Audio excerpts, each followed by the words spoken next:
É impressionante os resultados de diversos estudos a respeito da microbiota intestinal e o que essas bactérias lá no seu intestino pode repercutir no seu corpo e na sua saúde. Me chamo Celton Kurman e no vídeo de hoje você vai entender tudo sobre microbiota intestinal e o que os principais estudos, os estudos mais respeitados, trazem a respeito da microbiota, junto com doenças mentais, junto com a obesidade, associado também a outras doenças autoimunes.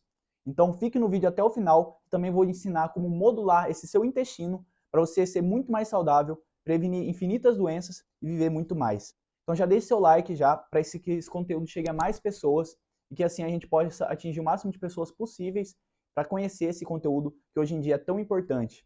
Porque depois desse vídeo você vai perceber que não tem como ser saudável sem ter um intestino saudável. Começando o vídeo então, já para você saber a amplitude desse tema, já te solto uma curiosidade.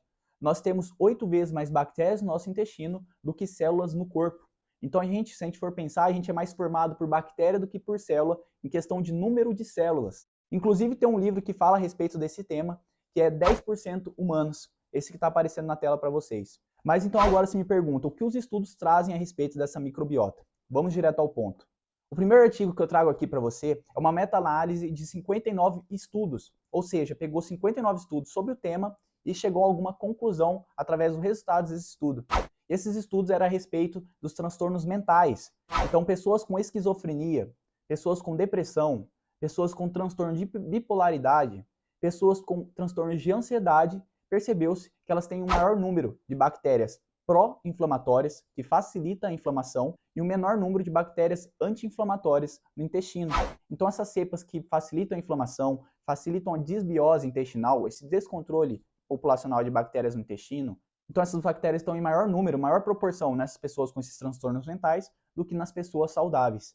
Logo, esse estudo já mostra a importância de manter o ambiente saudável intestinal para a gente conseguir manter nossa saúde mental, nossa saúde emocional em dia.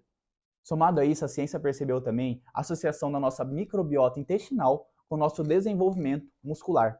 Uma revisão sistemática de 36 estudos relacionando a microbiota à sarcopenia, ou seja, a diminuição de massa muscular, a diminuição da força, da resistência à atividade física, principalmente na população mais idosa, percebeu-se nessa parcela da população uma diferença nos tipos de bactéria e na quantidade dessas bactérias. Foi visto que essas alterações de bactérias no intestino refletem diretamente nosso desenvolvimento muscular, a síntese de proteína, a absorção, todo esse mecanismo de formar músculos. E por que isso? Porque as bactérias no nosso intestino, além de atuar em inúmeras funções, até relacionadas à imunidade, elas também atuam no metabolismo das substâncias que entram no nosso corpo. Tem bactérias que fazem a síntese de vitaminas, bactérias que facilitam a absorção de glicose, absorção de lipídios, que é de gordura, absorção de proteínas, que faz ativação de algumas enzimas que quebram essas proteínas e aminoácidos. Então, por algum motivo que não é explicado totalmente, essas bactérias, esse déficit de bactéria e aumento de outras bactérias que não são benéficas ao nosso corpo,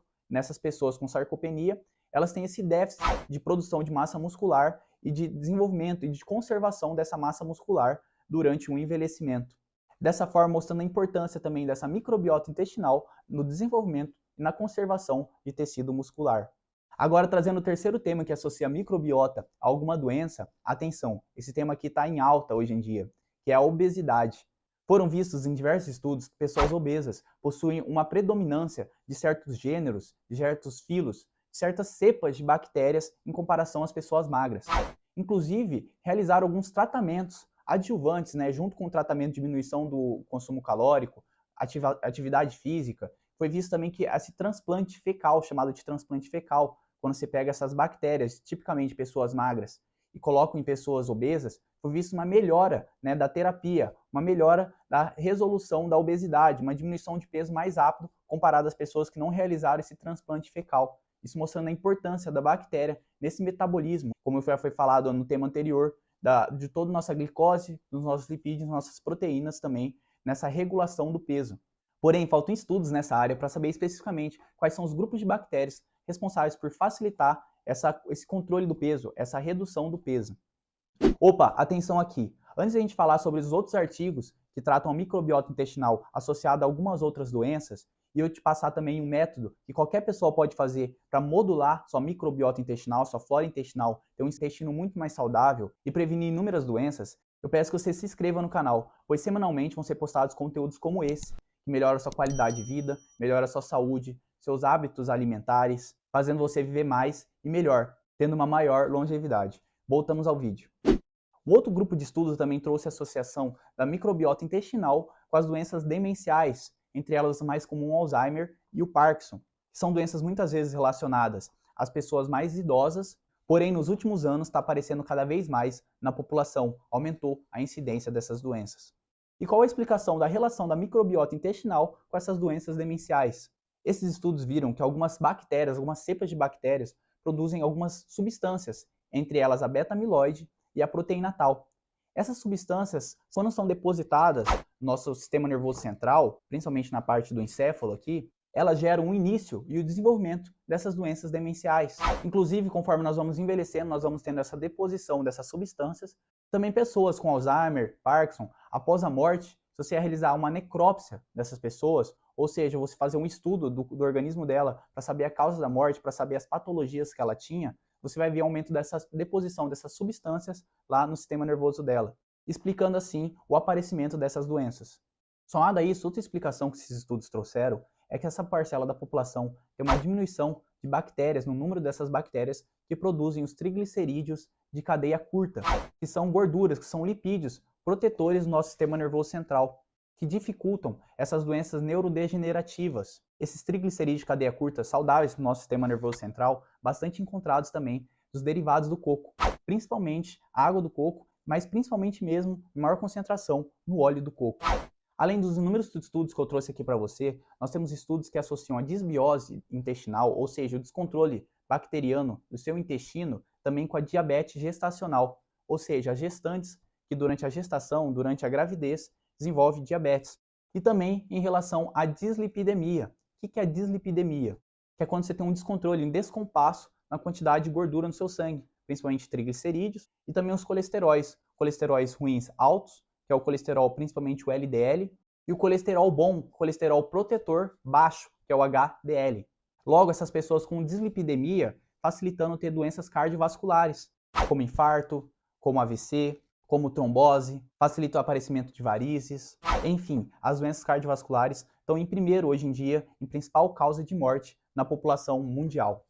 Agora, antes mesmo de eu falar como você vai modular seu intestino, para ter esse intestino muito mais saudável, esse controle populacional de bactérias muito mais regularizado e prevenir inúmeras doenças, vou te falar as principais pessoas que devem ter atenção com essa disbiose intestinal, que são pessoas que estão nesse fator de risco para ter essa condição. Então, principalmente atenção às pessoas obesas, que já foi visto uma maior descontrole populacional de bactérias no intestino, pessoas com cirurgias bariátricas, pessoas que antes da cirurgia e depois da cirurgia foi vista uma mudança nessa quantidade, nessa proporção de bactérias, tendo essa disbiose, esse descontrole populacional de bactérias, indivíduos que fazem recorrentemente o uso de antibióticos. Então, aquelas pessoas sempre tomam antibiótico para a garganta, antibiótico para alguma infecção de pele, antibiótico para algum tipo de infecção, tem um maior fator de risco para ter essa condição no intestino.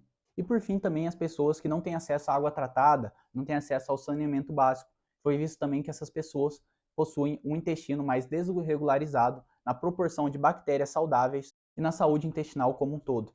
Dessa forma você me pergunta, como que eu posso modular meu intestino? Como que eu posso fazer para ter um intestino muito mais saudável, ter uma flora muito mais regularizada, uma microbiota muito mais regularizada, com proporções de bactérias mais saudáveis, maior, e proporções de bactérias mais inflamatórias, menos saudáveis, uma proporção menor. Para fazer isso é muito simples, qualquer pessoa pode fazer. É um método que você utiliza de modulação intestinal. Porém, como esse vídeo já está bastante longo, eu vou trazer um vídeo separado como você vai fazer isso. Que método é esse, que protocolo é esse que você vai seguir para ficar muito mais saudável, para ter uma flora muito mais saudável e prevenir essas inúmeras doenças. Então se inscreva no canal que esse vídeo vai sair semana que vem. Esse vídeo minucioso que eu vou entrar em cada detalhe, o passo a passo, para você ter uma vida mais saudável, um intestino mais saudável e também uma vida mais saudável. Se você achou interessante o conteúdo trazido aqui, peço que você curta esse vídeo para que esse conteúdo chegue em mais pessoas possíveis, para que assim mais pessoas possam ter acesso a essas informações e ter uma vida mais saudável, assim prevenindo também diversas doenças. Por fim, encerro por aqui, meu muito obrigado, fica com Deus e até mais.